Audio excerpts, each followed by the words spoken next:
एका मोठ्या कवीने असं लिहून ठेवलंय की कोणत्याही सुंदर, जातिवंत, उत्तम, छान अशा कवितेला तिचा कृपया अर्थ विचारू नका. का असं लिहिलंय? त्याचं कारण असं वाटतं की अर्थ लागणं आणि अनुभव येणं या बघा दोन वेगवेगळ्या प्रोसेसेस आहेत. एखादी आई त्याच्या तान्ह्या बाळाला गालावर स्पर्श करते आणि ते बाळ हसतं. या घटनेचा अर्थ काय? किंवा आपण इंद्रधनुष्य बघतो आणि आपलं मन उल्हसित होतं. या घटनेचा अर्थ काय? किंवा पहिला पाऊस पडल्यानंतर मृदगंध येतो. याचा अर्थ काय? हे सगळे अनुभव आहेत. आमचा या मैफिलीमध्ये प्रयत्न असा आहे की तुम्हाला त्या अनुभवाच्या गाभ्यात घेऊन जायचं. तुम्हाला एखादी ओळ, एखादा शब्द कळला नाही, असं होऊ शकतं. समजा नाही कळला तरी अनुभव मात्र तुमच्यापर्यंत पोहोचेल. तो अनुभव घ्यायचा प्रयत्न करा. त्यासाठी आम्ही एखादा शब्द, एखादी ओळ रिपीट करायचा प्रयत्न करू आणि ते तुमच्यापर्यंत पोहोचू. अनुभव हा या मैफिलीचा गाभा आहे. सुरू करूयात. ऐसे मैं चल रहा हूँ पेड़ों की छाँव में, जैसे कोई सितारा बादल के गाँव में.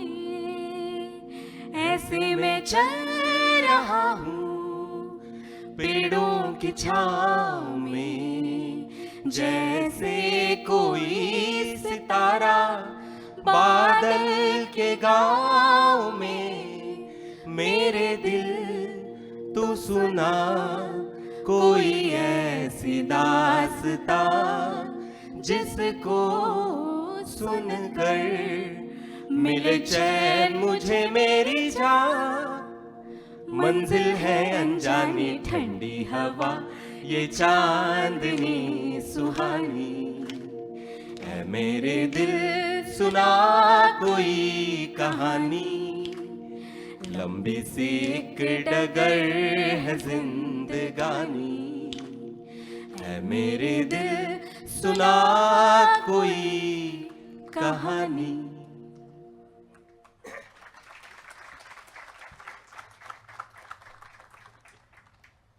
कहानी की बात हो ही गई है तो चलिए एक कहानी सुनाती हूँ. ठीक है.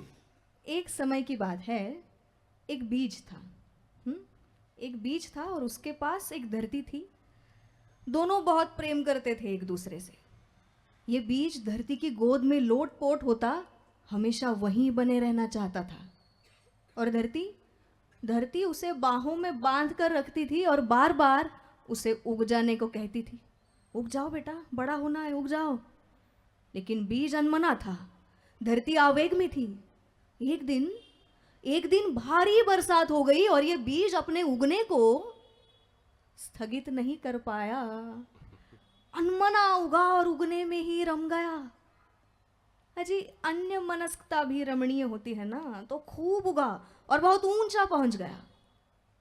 इधर धरती का क्या हुआ? अजी धरती उगती नहीं, फैलती है. और पेड़ चाहे जितना भी फैल जाए उसकी उगन ही उसकी पहचान होती है. तो दोनों बहुत दूर हो गए, धरती और पेड़.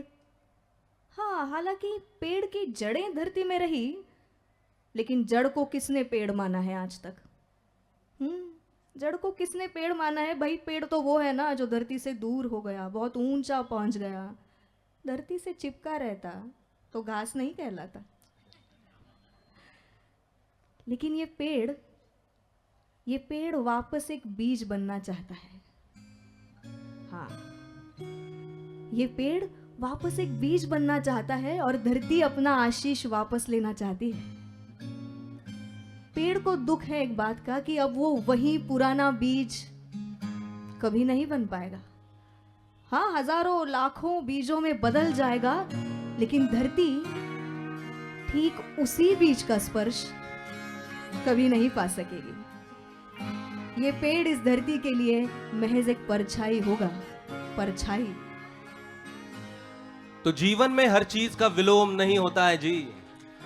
जीवन में हर चीज का विलोम नहीं होता है, यानी रात एक अंधेरा दिन नहीं होती है ना, दिन एक उजली रात नहीं है, चांद एक ठंडा सूरज नहीं और सूरज एक गर्म चांद नहीं है, कि धरती और आसमान कहीं नहीं मिलते हैं, कहीं पर भी नहीं। तो मैं उस पेड़ के बहुत करीब जाता हूं और उसे कहता हूं कि ए पेड़ सुनो, ए पेड़ सुनो, तुम अब भी एक बीज हो, हाँ वही वाला बीज, पहले वाला। तो अपने कद के मद में मत आना, तुम अपने कद के मद में मत आना, तुम अभी भी उगे नहीं हो, तुम सिर्फ धरती की कल्पना हो। तो तात्पर्य यह है कथा का कि सारे पेड़ कल्पना में उगते हैं धरती के, स्मृति में वे हमेशा बीज ही होते हैं। एक समय की बात है, एक बीज था और उसके पास ढेर सारी धरती थी। एक समय की बात है,